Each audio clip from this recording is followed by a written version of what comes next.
BPL 2025-এর group পর্ব প্রায় শেষের পথে। নানা বিতর্কের মুখোমুখি হয়ে দলগুলো রাউন্ড পর্ব শেষ করে এখন প্লে অফের দোরগোড়ায়। যদিও প্লে অফে জায়গা করা 4টি স্থানের মধ্যে 2টি স্থান ইতোমধ্যেই 2টি দল নিশ্চিত করেছে, তবে বাকি 2টি স্থান এখনও রয়েছে প্রতিদ্বন্দ্বিতায়। তাছাড়াও প্লে অফে কারা কোন জায়গা পাবে সেটা নিয়েও এখনও রয়েছে অজস্র হিসাব নিকাশ। বিস্তারিত শিহাব ইসলামের প্রতিবেদনে।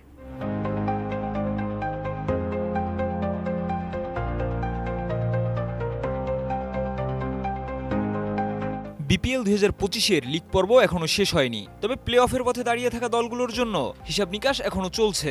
7 দলের এই লিগে প্লে অফের জন্য শীর্ষ 4টি দল উঠবে এবং তলানির 3 দল যাবে ছিটকে।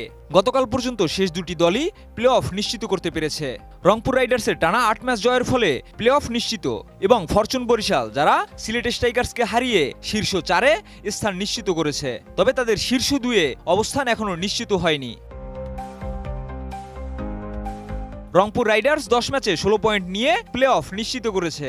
রংপুর যদি তাদের শেষ 2টি ম্যাচের একটি ম্যাচেও জয়লাভ করে ফেলে তাহলে তারা শীর্ষ 2-এ অবস্থান নিশ্চিত করে প্রথম কোয়ালিফায়ারে খেলতে পারবে। চিটাগং কিংস যদি আরেকটি ম্যাচ হারিয়েও দেয় তাহলেও রংপুর থাকবে শীর্ষ 2-এ।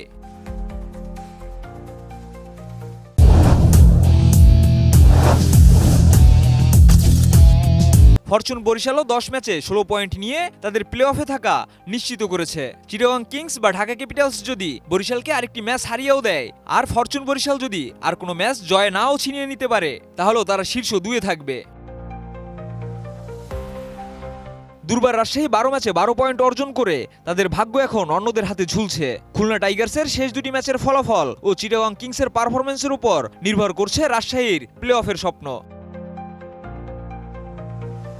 চিটাগং কিংস অর্জন করেছে 9 ম্যাচে 10 পয়েন্ট। চিটাগং কিংসের নেট রান রেট ভালো থাকায় শেষ 3টি ম্যাচের মধ্যে একটি জিতলেই তারা প্লে অফে উঠে যাবে। তবে তারা যদি শেষ 3টি ম্যাচে পরাজিত হয় আর খুলনা যদি তাদের শেষ 2টি ম্যাচে জয়লাভ করে তাহলে চিটাগং বাদ পড়বে।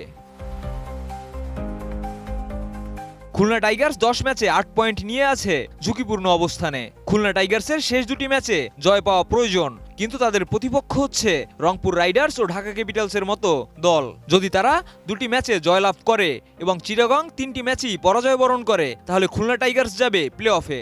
তবে নেট রান রেটের হিসাব এখন গুরুত্বপূর্ণ হয়ে উঠবে।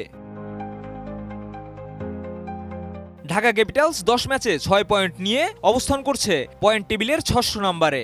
ঢাকা ক্যাপিটালসের প্লে অফে যাওয়ার সম্ভাবনা খুবই কম। তারা শেষ 2টি ম্যাচ জিতলেও চিটাগং বা খুলনা একটি ম্যাচ জিতলেই তাদের বাদ পড়ার সম্ভাবনা রয়েছে। সিলেট স্ট্রাইকার্স 11 ম্যাচে 4 পয়েন্ট নিয়ে আছে পয়েন্ট টেবিলের সর্বশেষ অবস্থানে। সিলেট স্ট্রাইকার্সের প্লে অফে যাওয়ার সম্ভাবনা আগেই শেষ হয়ে গেছে। সব মিলিয়ে বিপিএল এর লিগ পর্বে শেষের দিকে এসে প্লে অফের পথে দলগুলোকে নিয়ে বাড়ছে উত্তেজনা। পরবর্তী ম্যাচগুলোতে যা কিছু ঘটবে তা নির্ধারণ করবে শীর্ষ 4 দল কে হবে এবং কাদের অবস্থান কোথায় হবে। শিহাব ইসলাম, এটিএন নিউজ।